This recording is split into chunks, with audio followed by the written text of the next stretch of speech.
ചെറുപ്പം മുതലേ ദേഷ്യപ്പെടുന്ന ഒരു പയ്യൻ്റെ കഥയാണിത്. അവൻ രാവിലെ എഴുന്നേൽക്കുമ്പോഴേ അവൻ കാണുന്നത് എന്താ, അച്ഛനമ്മയുടെയും അമ്മയുടെയും വഴക്കും ഒച്ചയും ബഹളമാണ് കേട്ടത്. അപ്പോഴീ പയ്യൻ്റെ വിചാരം, രാവിലെ എഴുന്നേറ്റാൽ ഇങ്ങനെയാണ് ഒച്ചയും ബഹളം ഉണ്ടാക്കണം എന്ന് മനസ്സിലാക്കിക്കൊണ്ട് ഏത് സമയവും വഴക്കുമാണ്. കൈ കിട്ടുന്ന സാധനമെല്ലാം വലിച്ചെറിയുക, അച്ഛനമ്മയ്ക്ക് കൺട്രോൾ ചെയ്യാതെ ആയിപ്പോയി.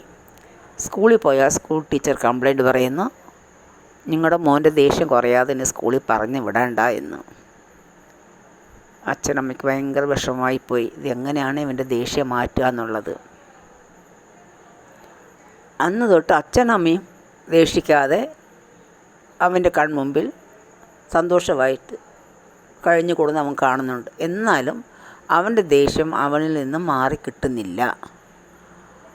അങ്ങനെ അച്ഛനൊരു ഫ്രണ്ട് ഒരു വഴി പറഞ്ഞു തന്നിട്ടുണ്ടായിരുന്നു. അതുപോലെ അച്ഛൻ അവനെ വിളിച്ച് കുറേ ആണി കൈ കൊടുത്തു. മോനെ, നിനക്ക് ദേഷ്യം വരുമ്പോഴൊക്കെ നിൻ്റെ റൂമിലെ ഭിത്തിയിൽ ഓരോ ആണി വീതം അടിക്കുക. ഒരു ചുറ്റിയും കൈ കൊടുത്തിട്ടുണ്ടായിരുന്നു. ആ പയ്യൻ ഓരോ ദിവസം ദേഷ്യം വരുമ്പോഴൊക്കെ ഓരോ ആണി വീതം അങ്ങ് അടിച്ച് ഭിത്തി നിറച്ച് ആണിയായിപ്പോയി.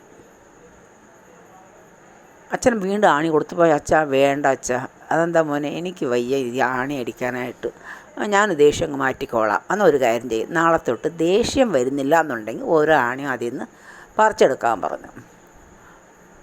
അവന് ഓരോ പ്രാവശ്യവും ദേഷ്യം വരാത്ത ദിവസങ്ങളിലൊക്കെ ഓരോ ആണി അതിൽ നിന്ന് ഇളക്കി മാറ്റി. അങ്ങനെ അവസാനം ഭിത്തിലെ എല്ലാ ആണി ഇളക്കി മാറ്റിയപ്പോൾ അവന് തോന്നി, വേണ്ട, നമ്മളിനി ദേഷിക്കേണ്ട, ദേഷിച്ചാലല്ലേ നമ്മൾ ഈ ജോലിക്ക് ചെയ്യേണ്ടി വരത്തുള്ളൂ. ദേഷിക്കായിരുന്ന ഒരു കുഴപ്പമില്ലല്ലോ. അച്ഛാ, ഇനി ഞാൻ ദേഷിക്കുന്നില്ല. അതെന്താ മോനെ? അച്ഛാ, എൻ്റെ ഭിത്തിയുടെ മുറി നോക്ക്, എൻ്റെ ഭിത്തി, ആ മുറി എന്ത് ഭംഗിയായിരുന്നു. ഇപ്പോൾ എൻ്റെ മുറി നോക്കിയാൽ ഭിത്തി മൊത്തം വൃത്തികേടായിട്ടിരിക്കുകയോ അച്ഛാ, എനിക്ക് സങ്കടം തോന്നുന്നുണ്ട്. ഇനി ഞാൻ ഒരിക്കലും ദേഷ്യപ്പെടത്തില്ല, ദേഷിക്കാറില്ല, ഞാൻ എല്ലാ ദേഷ്യം അങ്ങ് വിട്ട്. അച്ഛനും അമ്മയ്ക്ക് വളരെ സന്തോഷമായി. മോനെ, നീ ഓരോ പ്രാവശ്യം ദേഷിക്കുമ്പോഴൊക്കെ അച്ഛനും അമ്മയ്ക്ക് എന്തൊരു വേദനയാണെന്നറിയാവോ? നീ നല്ല കുട്ടിയായല്ലോ, ഞങ്ങൾക്ക് വളരെ സന്തോഷമായി. അച്ഛാ, ഞാൻ ഇനി സ്കൂളിൽ നാളെ തൊട്ട് ചെല്ലും. എൻ്റെ ഫ്രണ്ട്സിന് ഇതുപോലെ തന്നെ ഞാൻ ചെയ്തിട്ട്, എൻ്റെ ഫ്രണ്ട്സ് ഒരുപാട് പേര് ദേഷിക്കുന്ന ഫ്രണ്ട്സുകളുണ്ട്, അവർ ഞാൻ മാറ്റിയെടുക്കും അച്ഛാ, ഇത് സത്യമാണെന്ന് പറഞ്ഞ് ഇന്ന് തൊട്ട് ഞാൻ ദേഷിക്കാറില്ല എന്ന് കേട്ടപ്പോൾ അച്ഛനമ്മയ്ക്ക് വളരെ സന്തോഷമായി. നിങ്ങൾക്കോ?